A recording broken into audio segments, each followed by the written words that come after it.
አሜን ብላችሁ በእምነት ተቀበሉ። እግዚአብሔር ጠላቶቻችሁን ይበቀላል። በሕይወታችሁ ላይ የተነሳው የትኛውንም ጠላት የሚዋጓችሁን ጠላት እግዚአብሔር ይበቀልላችኋል። ሙሴ የእስራኤልን ልጆች እንደዚህ አላቸው፣ ዛሬ የምታዩትን ግብፃውያን ለዘላለም አታዩትም አላቸው።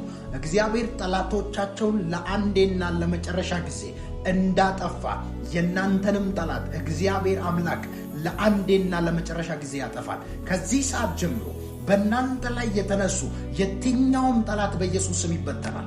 የከበባችሁ ይበተናል። መንገዳችሁ ላይ የቆመ በኢየሱስ ስም ይነቀላል። እንቅፋትን የሚያስቀምጡ ይነቀላል።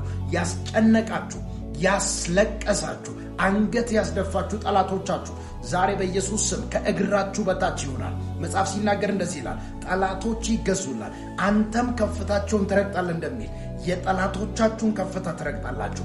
አሜን በማለት በእምነት ተቀበሉ። ለሌሎችም ሼር አድርጉ። በኢየሱስ ስም ተባረኩ።